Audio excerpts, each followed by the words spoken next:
It was supposed to be a simple stop on the motorway. But when officers pulled in behind a grey BMW, the driver had other plans. Within seconds, the car shot forward, reaching speeds of nearly 140 miles per hour. Headlights blurred. Horns blared. Packages were hurled from the window as the chase tore down the M56. And then, impact. Metal against metal.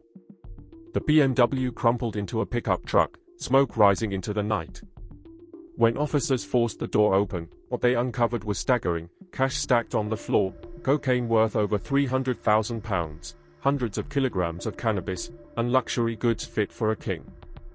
Behind the wheel was not a shadowy underworld figure. It was Maredudd Francis, a former rugby captain, once celebrated on the pitch. How does an athlete go from leading his team to standing accused as a major player in the drug trade? Before the flashing lights of the motorway chase, before the evidence bags filled with cocaine and cannabis, there was simply Maredudd Francis. Born and raised in North Wales, Francis grew up in a community where rugby wasn't just a sport, it was a way of life. From an early age, he showed both talent and toughness, the kind of player who didn't shy away from hard tackles or high pressure. His coaches described him as focused, physical, and ambitious. Teammates saw a leader, someone who pushed himself and demanded the same of others. That drive carried him all the way to RGC, a Welsh rugby union team built to develop regional talent. Not only did he earn a place on the squad, but he also rose to the position of captain. For a young man in Wrexham, that meant status, admiration, and the promise of something bigger. But ambition can be a double-edged sword. Off the field, Francis was known for his confidence, sometimes pushing limits. He played on the edge and lived on the edge. And in that edge lay a shadow few could see. Because while the crowd cheered his tackles and celebrated his victories, there were other influences, darker influences, waiting just beyond the boundary line. Doors were opening, and not all of them led back to the stadium. Those who knew him then say he had everything ahead of him: the physique, the mindset, and the charisma of a leader. Yet even as he lifted his team, there were whispers of risk, of a taste for danger. And it raises the question, what happens when a man driven to win on the pitch seeks that same rush elsewhere? The answer would not come immediately. But the choices made in these years, the hunger for more, the refusal to settle, would set Francis on a path that no trophy could ever redeem. Because while he was building a name in rugby, another world was already waiting, ready to pull him in. After the glory days on the rugby pitch, Maredudd Francis was at a crossroads. Some teammates went on to coaching, others pursued careers outside of sport. But Francis? His path was less certain. With the captain's armband gone, the recognition faded. And with it came pressure. Pressure to maintain the lifestyle. Pressure to hold on to the status.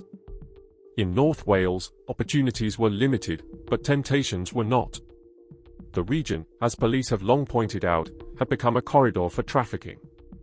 Drugs are moving in from major cities. Cash moving out.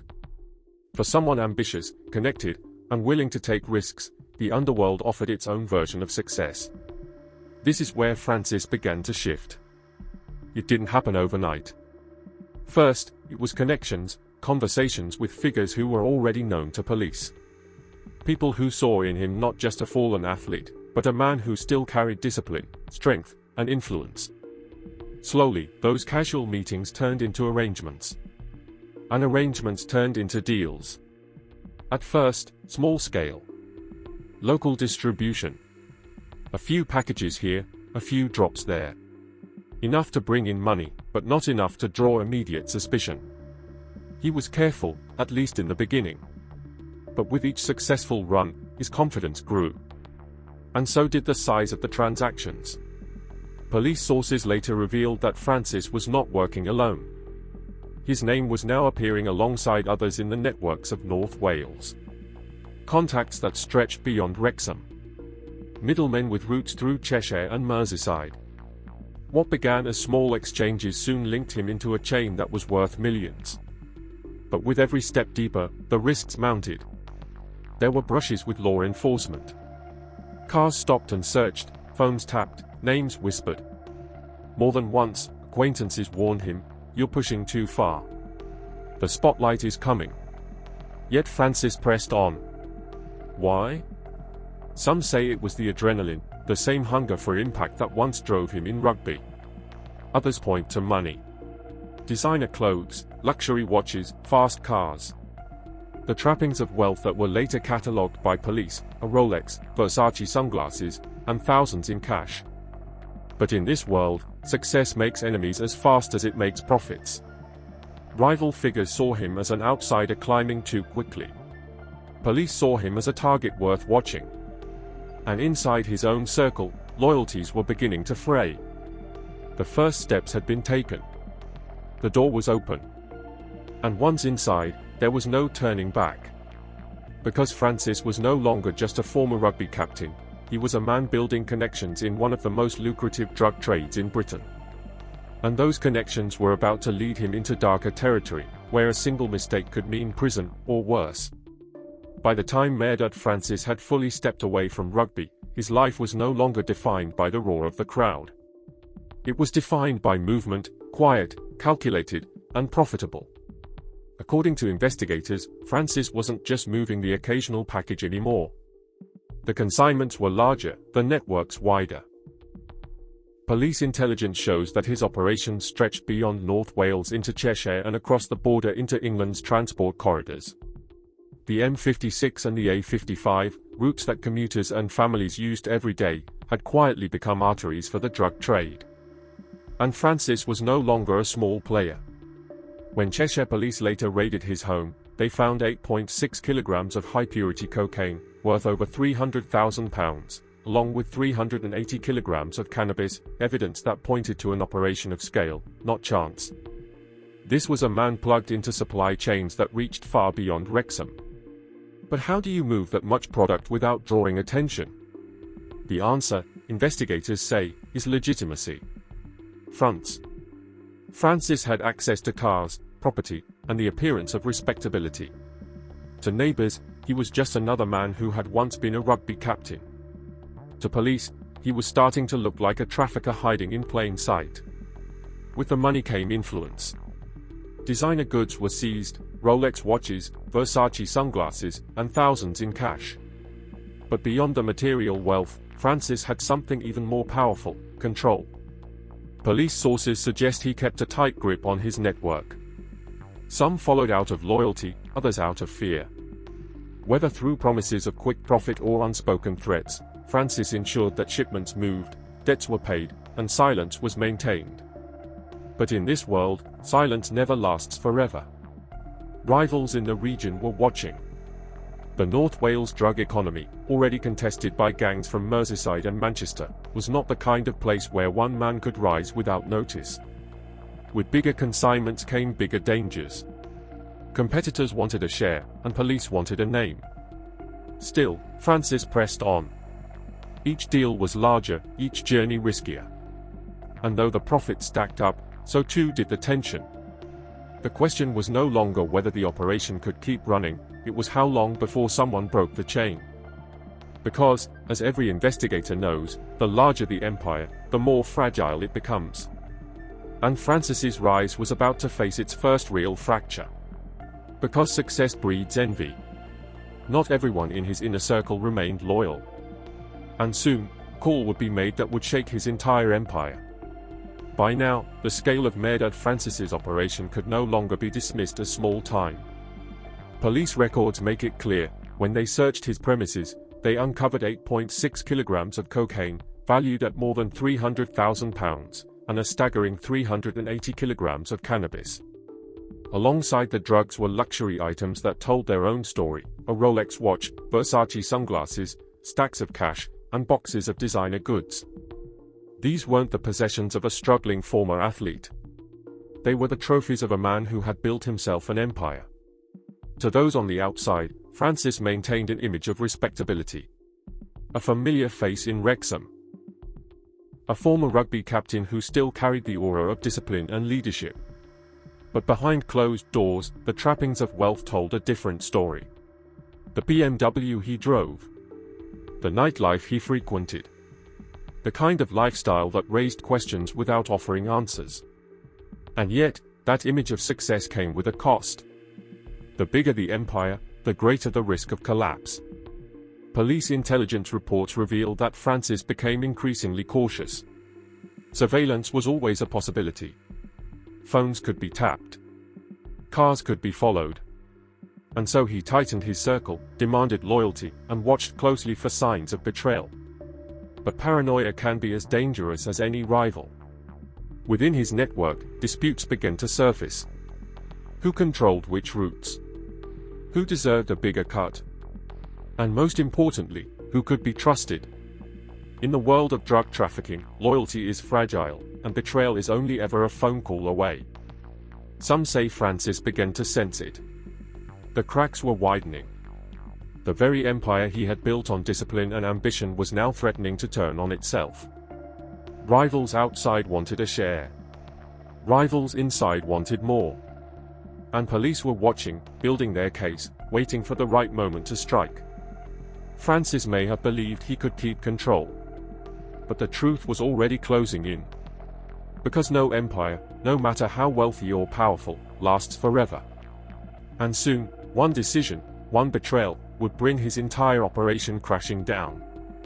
September 29, 2024. The day everything changed. It began with a car, a grey BMW gliding along the M56 in Cheshire. But this was no ordinary journey. Cheshire police, acting on intelligence, moved in to stop the vehicle. At the wheel, Maredudd Francis. At first, he slowed. For a moment, officers thought he might surrender. But then, the accelerator hit the floor. The BMW roared back onto the motorway, weaving dangerously through traffic. Speedometers would later confirm what drivers on the road already felt: Francis was pushing 139 miles per hour, desperate attempt to outrun the law. Headlights blurred. Horns blared. The chase tore across lanes as Francis played a game of survival he could not win. Then, at a junction, fate intervened. Ignoring a red light, he lost control. The BMW slammed into a Toyota Hilux with brutal force. The empire builder was no longer untouchable, he was in custody. When officers pulled him from the wreckage, the evidence was immediate. In the passenger footwell lay bundles of cash, thousands of pounds, which Francis admitted were his. But there was something else. A mobile phone, spotted by police. While in handcuffs, Francis made a frantic attempt to snap it in two, to destroy the secrets it held. He failed. That phone would become a key to the investigation. What followed was a coordinated strike. Warrants executed at his North Wales property uncovered the true scale of his operation: 8.6 kilograms of cocaine, with a street value of £317,000, 380 kilograms of cannabis, £10,000 in cash, more than 1,000 smuggled cigarettes, a Rolex, Versace sunglasses. Designer clothes were stacked as if trophies of his success. The mask had slipped. The double life was over. But one question lingered: how had the police been waiting for him that day? In court reports, no names were given. Yet investigators quietly suggested that someone inside his own circle may have cooperated. An informant. A betrayal. For Francis, the possibility was as bitter as the handcuffs that closed around his wrists. And with that betrayal came a new reality: the empire he had built on speed, strength, and control was now crumbling in real time. From the roar of a BMW engine to the cold silence of a prison cell, the fall of Maredudd Francis had begun. The chase was over. The crash was over. But for Maredudd Francis, the reckoning had only just begun. He was arrested at the scene and taken into custody. The charges came quickly, and they were devastating. Dangerous driving. Possession with intent to supply Class A drugs, cocaine. Possession with intent to supply Class B, cannabis. Possession of criminal property.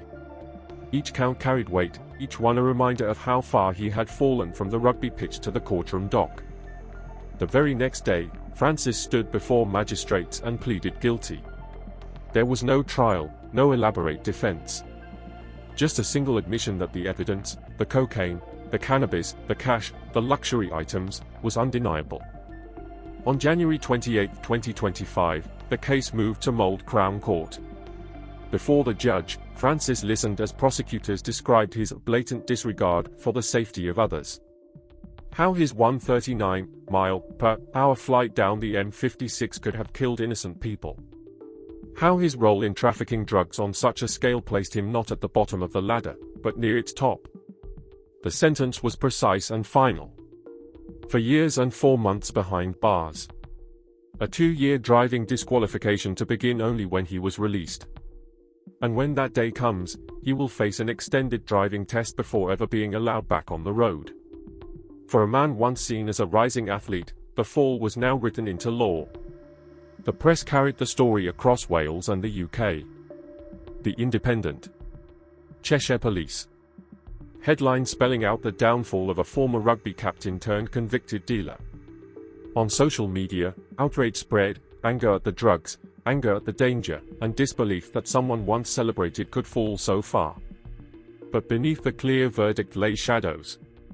Questions that no courtroom answered. Who had stood behind Francis, supplying him, funding him, and shielding his operations? Who else was in his network? And why, when police struck, did he seem so exposed, unless someone close to him had turned? Those answers remain locked away in whispers, sealed files, and the silence of associates who slipped into the dark while Francis was dragged into the light. Maredudd Francis was sentenced to 4 years and 4 months behind bars. A prison number replaced the jersey he once wore with pride. Behind walls of concrete and steel, the man who once captained a rugby side now faced a very different team, one of inmates, routine, and confinement. Though no reports yet describe his life inside, the sentence itself raises questions. Could he appeal? Could parole shorten the years? In the British system, time served often cuts a term in half. But with a Class A supply on his record, his release will be closely monitored, his freedom limited by conditions and suspicion. And what of those who stood beside him? The searches that uncovered 8.6 kilograms of cocaine and 380 kilograms of cannabis made clear that Francis did not act alone. But in court, it was his name that bore the weight. His associates, suppliers, couriers, possible financiers, have so far avoided the spotlight. For now, they remain shadows in the background, their fates unreported, their identities shielded. Perhaps they vanished.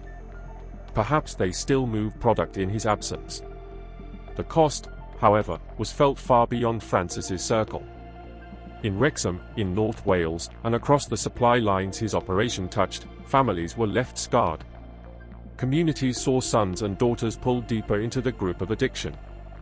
With one link severed, local networks scrambled to adjust, prices fluctuated, rival crews filled the void, and ordinary residents were left questioning whether justice had changed anything at all. Police, for their part, declared victory. Cheshire officers described the arrest as a clear warning to traffickers, proof that high-speed chases, drugs, and money would not go unchecked. A blatant disregard for safety, prosecutors called it. A message, they insisted, that no one, athlete or not, sits above the law.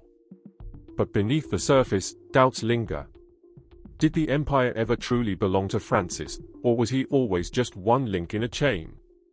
Was he the architect of his rise, or merely a frontman, chosen for his boldness, his recklessness, and his hunger for risk? In the end, the legacy of Maredudd Francis is not measured in trophies or matches played. It is measured in betrayals, in paranoia, and in the collapse of trust that defined his world. A once promising life reduced to a cautionary tale, a reminder that every empire of excess comes at a cost.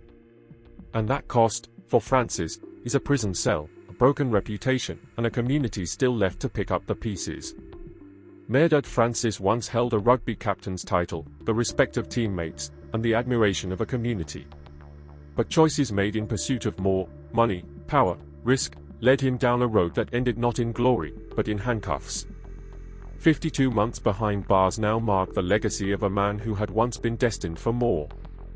His story leaves us with one question: what price does ambition truly demand, and when does the pursuit of more become the seed of destruction?